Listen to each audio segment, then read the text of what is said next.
story from that perspective, right, of the individual farmer. And that's also what I think of in terms of our next speaker, Thao Li, really bringing that individual and focusing on that individual farmer, right? That, we often talk about farmers in this abstract way, right? These farmers who exist in the ethereal out there, but they're individuals, they're people, right? They have needs and emotions, and their well-being is also a really important part of the puzzle. And so that's really the work of our next speaker. And with that, we'll turn it over to you, Thao.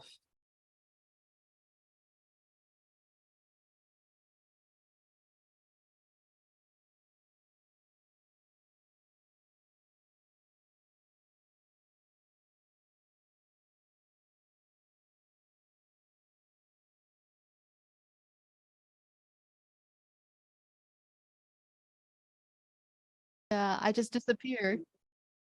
Okay, you're back. I'm back. Okay, I You're was back. like, can anyone hear me? And then suddenly the screen just disappeared. Oh my goodness. Okay, so let me uh share my screen then.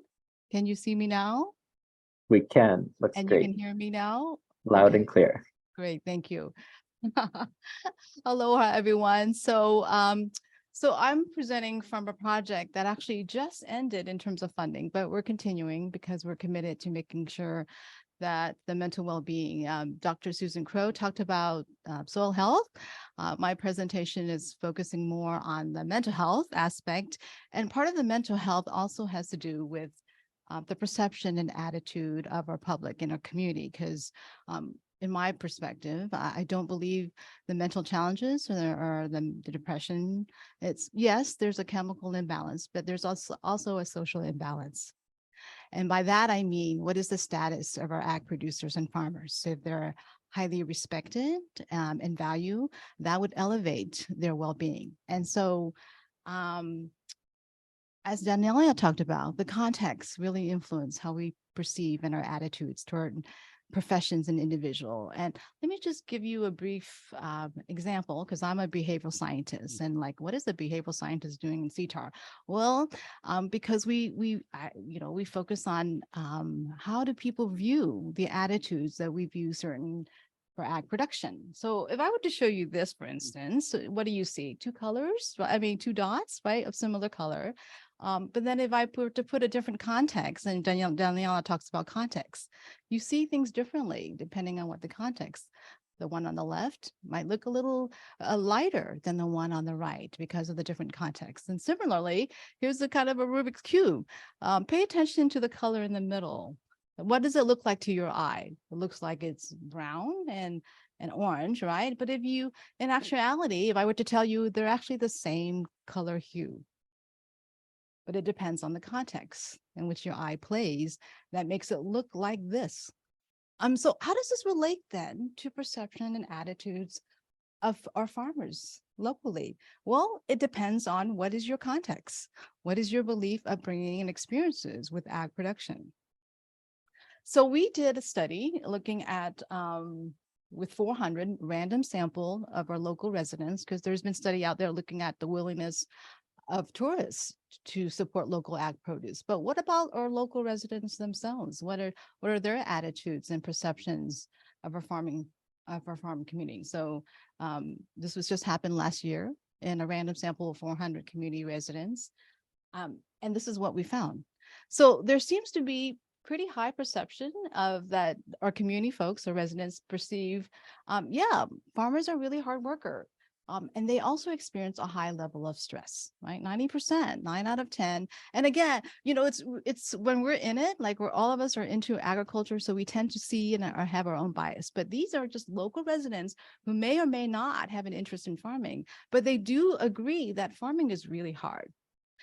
So what in terms of profit? How much do you believe that farmers can make a profit margin? Sally said that industrial agriculture, you get 10%. At least you're part of the food hub, you get 70% of it back. But in our local residents said, yeah, farmers have a pretty poor low profit. 56% said that, yeah, it's pretty bad. And only 2% said they had a high enough profit to make a living. All right. What is the average salary in Hawaii for us to live? Because Hawaii has such a high cost of living, right? What is the per hourly wage in Hawaii to even just to make ends meet? $28 an hour is what they say. What do farmers in Hawaii make in terms of an hourly wage? If you consider all the time, probably below $20. You can't even afford a plate lunch, is what I'm saying, right? In terms of our hourly wages in Hawaii. And our local residents agree that is true. Farming is really hard. And then we ask, well, how much are you willing to spend to support locally grown produce? And what we found was, guess what? Those who have more financial resources, those who make more than 100,000 in terms of household income said, yeah, you know what? I'm willing to spend 10 to 15% more to buy local produce. The Native Hawaiian, those on the neighbor island, particularly Kauai, said they're willing to support more. However, when we ask them on a weekly basis, how much of your produce is locally grown? It's the opposite. Those who have less resource in terms of income, those who make 50,000 or less, are the ones who actually do buy local produce on a weekly basis. 30%, at least 30% or more, right? Who actually do their purchasing behavior to support local ag.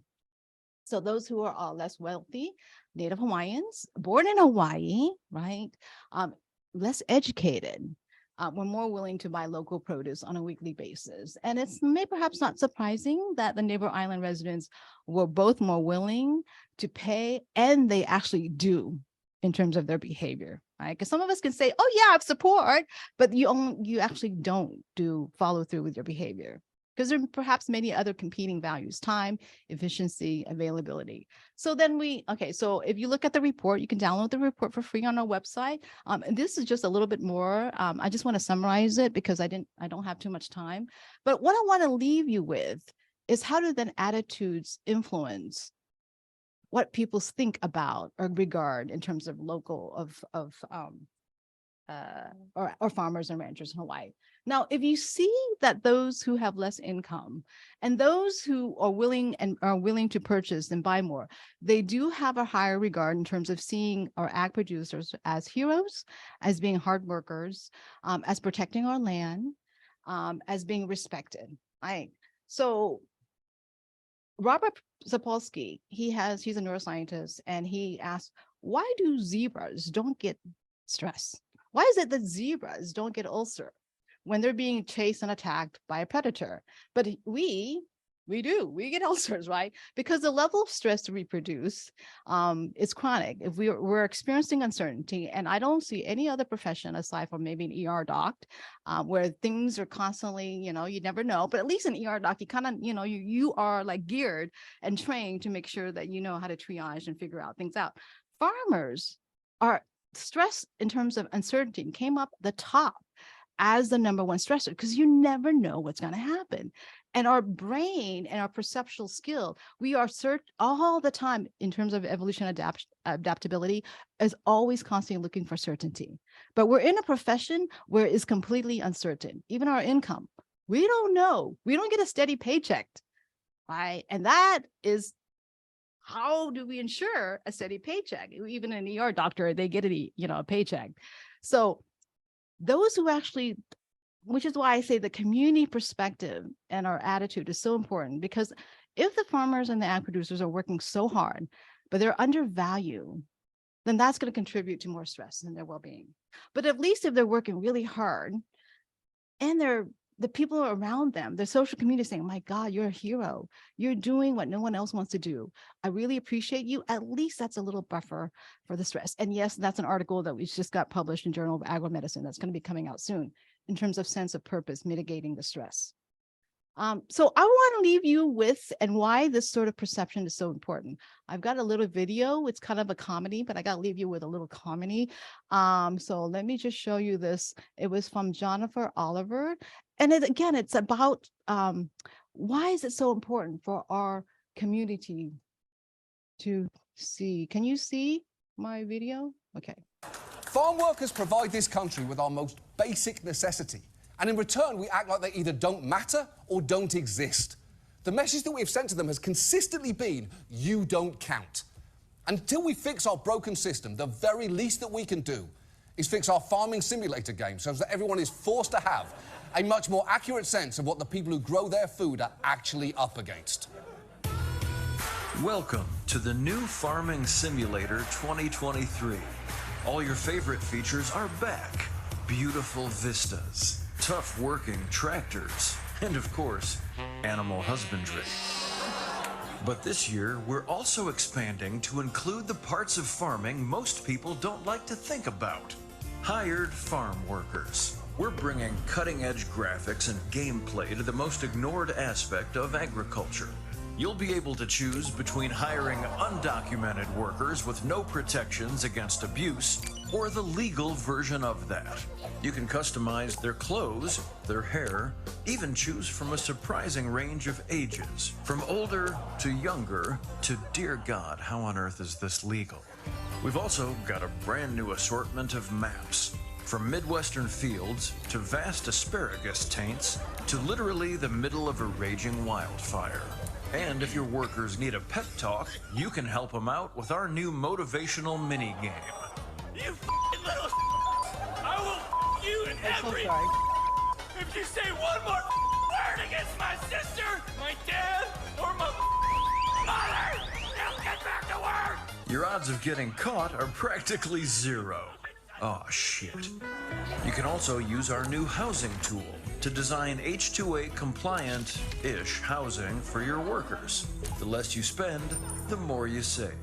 And all of this is to put food on the table of people who will never once think about how it got there. Just remember, the real secret to mastering... Oh, sorry. Okay, so why did I share you that? Because social perception really influence attitude. And if this is what some of the common attitudes we have out there, we need to do a major job. How do we shift those perceptions so that we do value our ag producers being one of the first responders and essential worker? Because that would then contribute to their well-being. So it's mental well-being as well as the soil health, right? We need to build both. That's all I will have to leave you with. So I know I ran out of time. Awesome. Thank you. We'll always go over time for little John Oliver, you know. But yeah, no, I think that was a fascinating, you know, as I wrote in the chat, sad but fascinating perspective on it all. And yeah, I think those attitudes are really important and aren't really explored, you know. And when we don't explore them and don't bring those attitudes to the forefront, like Daniela opened us up with, right, you end up with narratives portrayed by people in power that aren't necessarily true and start to skew the whole picture and leads to a downward spiral. So I think that's great, great work you're doing. And yes, to wrap us up today,